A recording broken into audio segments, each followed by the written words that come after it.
It is Packer week. We got to figure out how to beat Green Bay. No Aaron Jones, hobbled Aaron Rodgers. It's going to be a show about Davante Adams. How do you slow him down? That is what we are going to focus on here on the Locked On Vikings podcast, as well as some of your bold predictions. Settle in.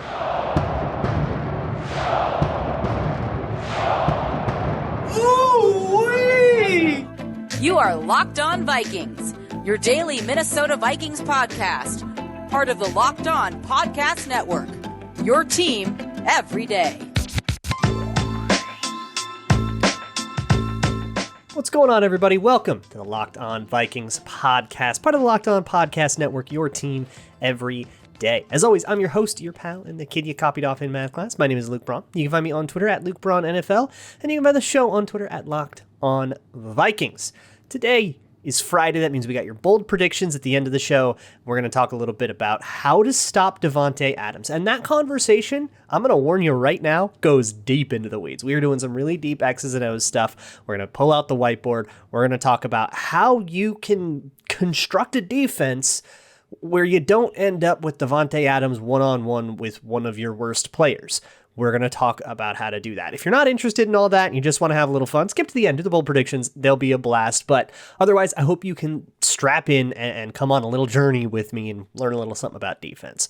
First things first, though, we got a little bit of news to talk about, injury report and stuff. Yesterday on the show, we were talking about a little bit of a COVID scare. Brian O'Neill, DJ Wanham, Mackenzie Alexander, and Chris Herndon, they all had positive COVID tests. They all turned out to be false positives, which can happen, like a batch gets weird and ends up giving out some false positives. They've all had now the requisite negative tests, and they actually practiced on Thursday. You would assume they would practice on Friday. They are off the injury report. Nothing is weird there. There were also a couple of limiteds coming off of the COVID protocol. Harrison Smith and Garrett Bradbury, both of those two are also completely off of the injury report. Also related to Garrett Bradbury and the whole Mason Cole thing, with Mason Cole having played a couple of good games, and now apparently they have both been working with the starting team. Now, Bradbury was limited on Wednesday, so it makes sense to have him rotate some of the snaps because you're limited, right? You're going to limit his workload. If he still rotated on Thursday, and that is not entirely clear, but if he did, then that seems more like a true competition. Clint Kubiak confirmed that, yes, Mason Cole was working in, but every time a coach or player or anybody is asked about all of this, they will mention that it's kind of a conditioning thing coming off of COVID. And Courtney Cronin even pressed Clint Kubiak and kind of said, look, is this because he is coming off of COVID? And Clint Kubiak all but said yes. So it sounds to me like that's the message out of the Vikings, that this is not as true of a competition, but it's really just because he's coming off the COVID list. That's a respiratory illness, and we want to make sure that he's, in true playing shape.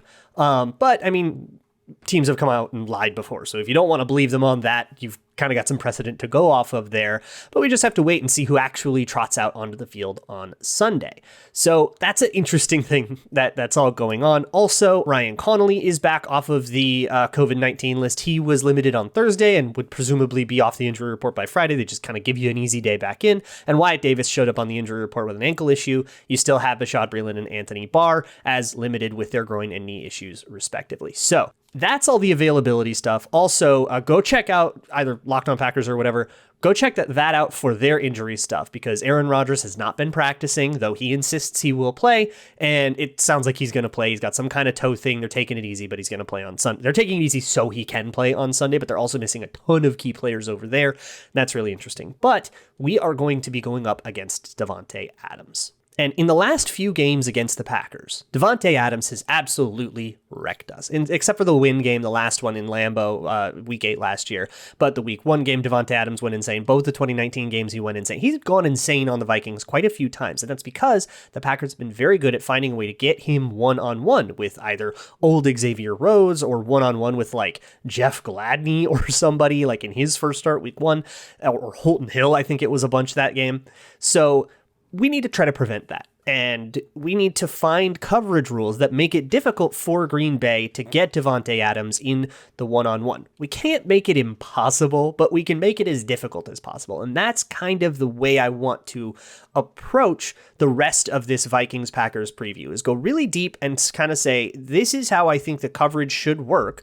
and they'll call a number of different coverages. I will advocate one that I think should be in the bag. It's called steal. And we're going to do that on the whiteboard, which is a stupid Photoshop document I have with some little circles on it that I can move around to help visualize things. That will be on the YouTube version, which I highly recommend you go check that part out on YouTube instead of in the audio. But if you're listening in the car or something, I'll be plenty descriptive. You'll be able to keep up. Don't worry about it. Just try to visualize stuff with me. So I'm going to tell you about Get Upside, and then we're going to do that. Get Upside is my new favorite app. Anytime I need to go get gas, Get Upside tells me which gas stations are participating and where I can go to save a little bit of money. They can save me up to 25 cents per gallon at the pump. And if you drive around a lot, that adds up to like $200-$300 a month. It's pretty insane. And if you sign up right now, you can just go get the app. It's a free app on the Google Play or App Store. Enter promo code touchdown and you can get 50 cents per gallon off on your first fill up. That's twice the savings, and you can cash that out whenever you want. Just use the promo code, get 50 cents off once, cash out. You never have to do it again, but you know you're going to because it is absolutely worth it. You can cash out in Amazon gift cards, Google Play, or just a direct deposit to your bank if you don't want to mess with any of that stuff. There's no catch. It takes like a day or two to process, and then that is it. It's just cash back for filling up at participating gas stations with the Get Upside app and using promo code touchdown. So NFL coverages are ridiculously complicated, and I don't want to bog you down in too many of the details, but I want to get you to understand how one of these coverages is built. And for an example, I'm going to do a coverage that I think the Vikings should have in their bag of tricks in this game against the Packers. And the reason for that is that it is particularly good at protecting your players when they have one really good wide receiver and a bunch of other people that you can feel a little more comfortable about one-on-one. They have no Aaron Jones, they have a hobbled Aaron Rodgers, so there's going to be a lot more onus on Davante Adams specifically, and if not him, it will fall on like Alan Lazard and AJ Dillon, who I trust my players a little bit more in one-on-one coverage against those guys. So this is a coverage called Steal. And again, if you're watching on YouTube, there's a little visual aid here. I highly recommend you join me in that visual aid. I think it will help a lot, but if not, I'll be as descriptive as possible. And the best way to go through this is player by player. It's a cover 7 variant, the 7 referring to the 7 players in coverage. A couple of safeties, 2 or 3 corners, 2 or 3 linebackers. We're not blitzing here, don't worry about that. And this usually gets called in 2-by-2 situations where the other team has 2 receivers on one side of the formation, 2 receivers on the other side of the formation, and then a running back somewhere. A quick aside, the way we label wide receivers or tight ends or running backs in coverage, when we're just to label them to talk about them, we call them the 1, the 2, the 3, the 4, etc. And we just count that from outside in. So the outermost guy is the 1, the next guy in, like the slot receiver, is the 2, the next guy in, be it a tight end or a running back or whatever, is the 3, so on and so forth. We just count them from outside in. So keep that in mind as I talk about this.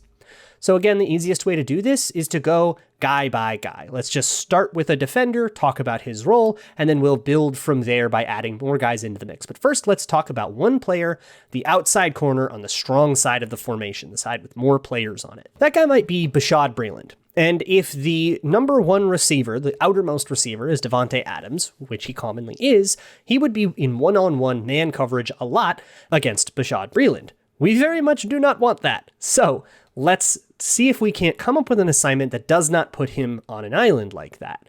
So Bashaud Breeland's assignment would be like this. He would do something called feather technique, and then he would be man up against the 1 in what I would call trail technique. So what does all that crap mean? So a feather technique is like a little shuffle step that he would take first, and the point of the feather technique is to essentially slow down his read. While he's doing all those little shuffle steps, he gets to keep his eyes on the backfield and the quarterback, and that allows him to respond to things the Packers like to do, like little swing passes to the flat or little bubble screens, all sorts of tricky stuff that get to be a part of their RPOs. Then from there, he should also have a pretty good idea of what the wide receiver is doing, and he can then just go into more pure man coverage the best that he can. Now, that slows him down, so you might notice that that's pretty bad against deep routes, like a deep vertical. So we're going to do 2 things to help him out. One is line up Bashaud Breeland. We're going to tell him to line up with an inside shade, or on the inside shoulder of the 1 receiver, of Davante Adams, if that's who it is. So if it is a quick breaking route, something that would punish the little stutter step of a feather technique, most of those routes from an outside receiver break back toward the inside. So we're going to have the cornerback line up inside so that he'll be in a little bit better position to attack those routes. The other thing we're going to do is give him safety help over the top. The thing is, if he's doing this stupid little stutter step, that's going to slow him down, make deep stuff harder, and we don't want things to be harder on Bashaud Breeland, especially if that guy is already Davante Adams. So we are going to give him safety help over the top.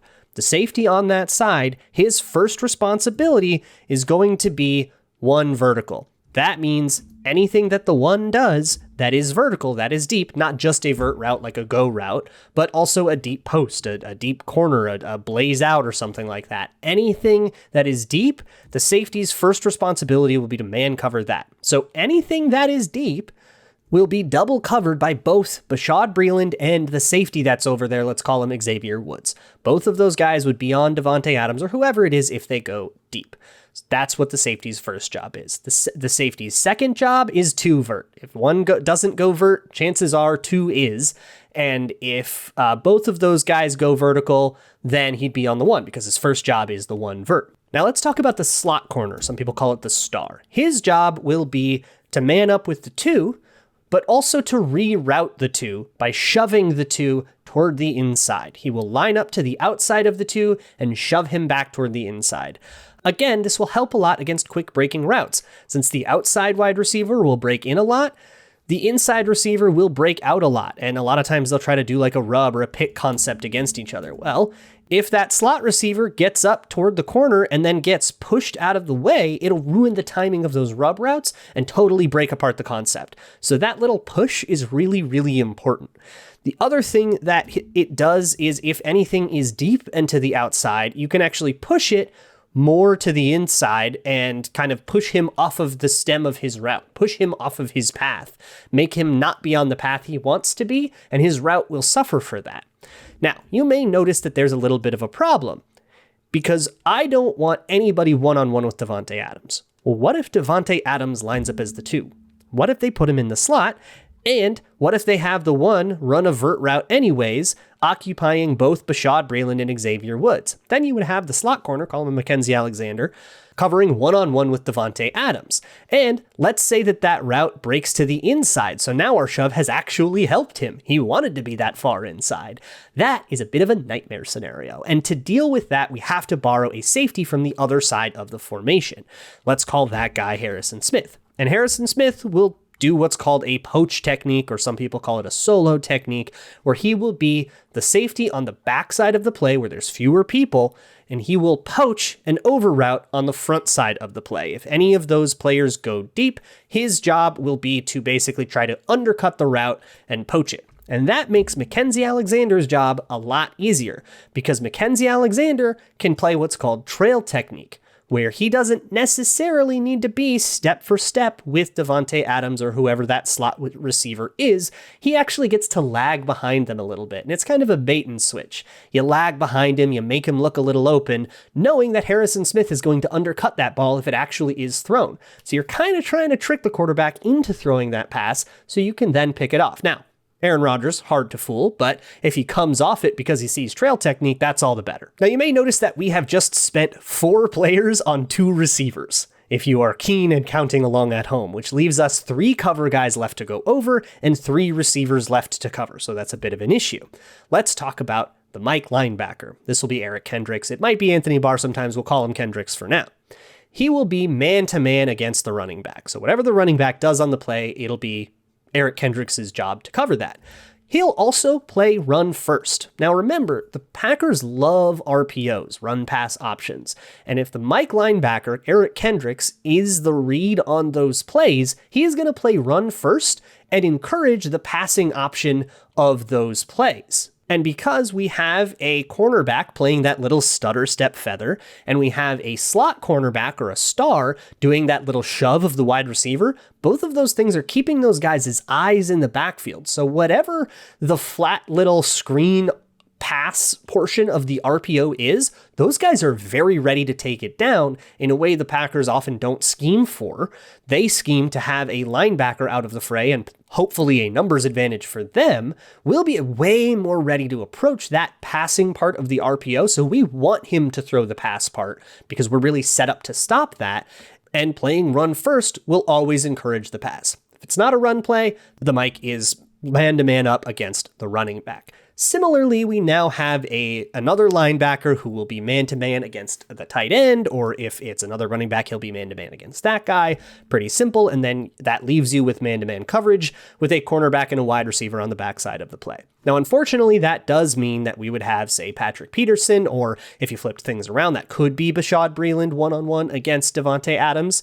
And in this coverage, we just kind of have to accept that if the Packers do that, they get us and they get the one-on-one that they want. We can't stop everything. There is, however, a cost for the Packers doing that. If they take Davante Adams out of the passing strength of their formations, it makes the meat of their offense that much weaker. And yeah, you get to isolate Davante Adams. You might get some yards out of that, but the rest of your offense will suffer for it. And so there might be there's a little bit of a cost to that as well. And we might be able to take that trade-off as the worst case scenario. He'll also potentially get some help from the poaching safety. We made that guy Harrison Smith.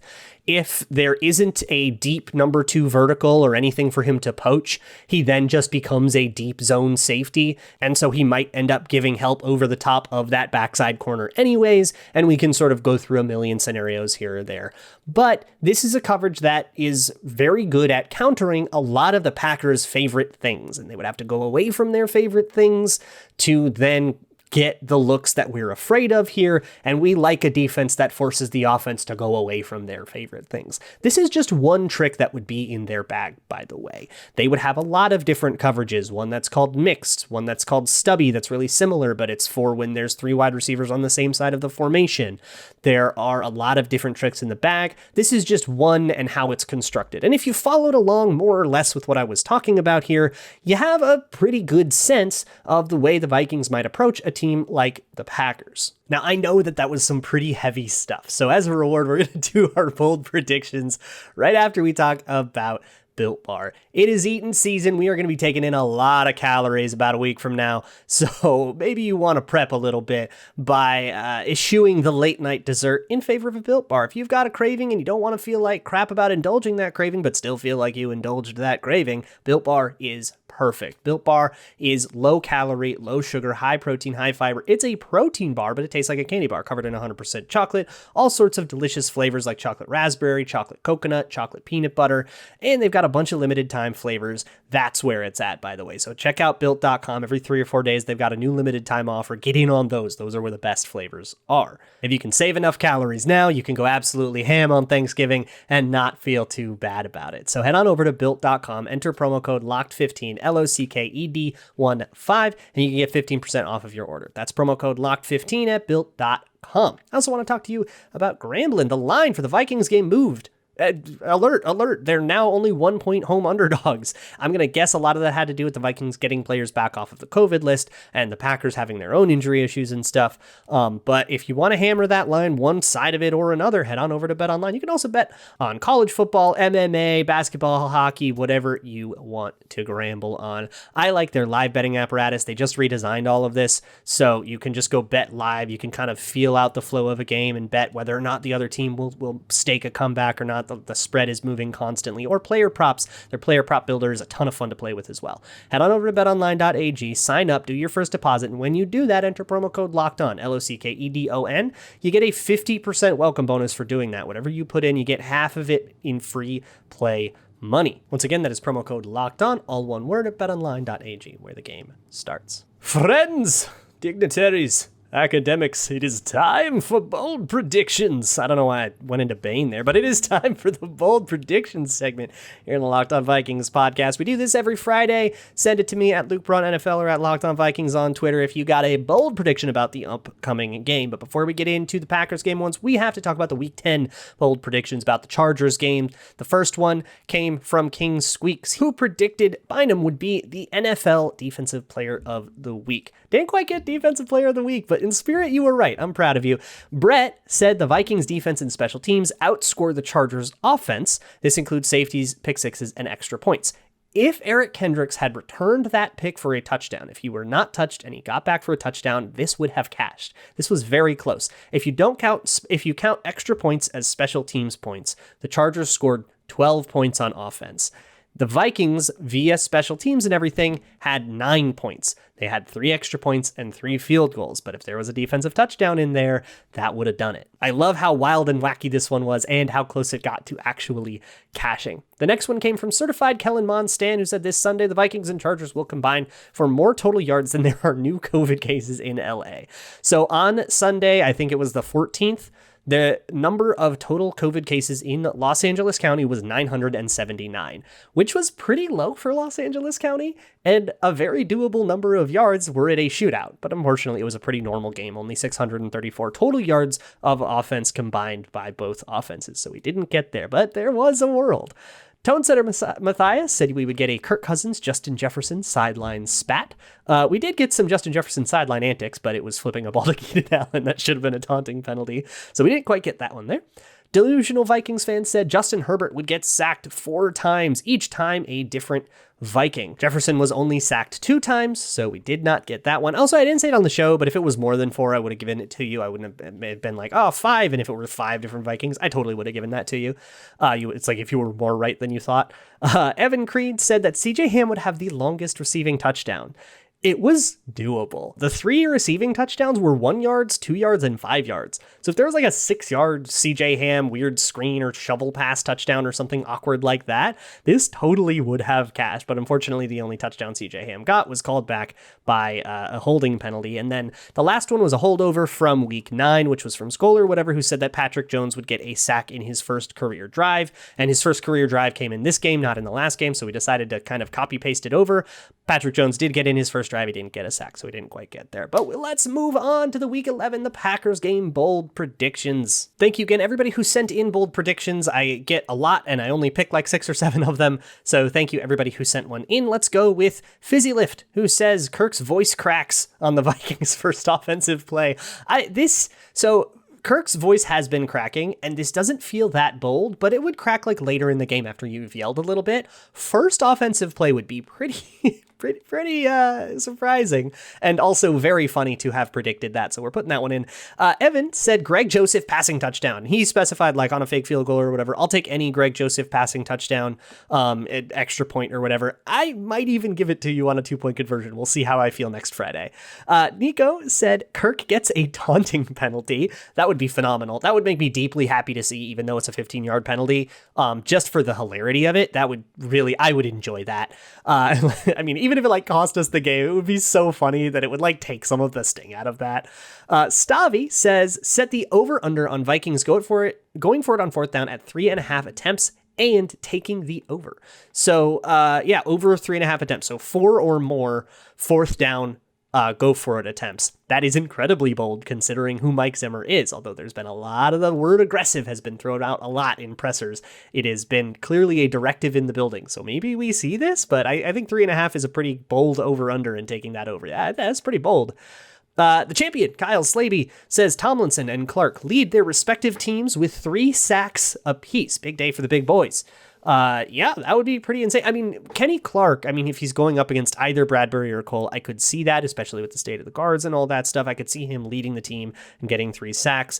Tomlinson getting 3 sacks would be a lot more difficult because, he's not the premier pass rusher. He's not the guy who's going to be tasked with chasing down Aaron Rodgers. He'll be tasked with pushing the pocket. He'll have his role in the pass rush, but you're going to want DJ Wanham to be the guy back there, right? The faster guy that can run around a little more.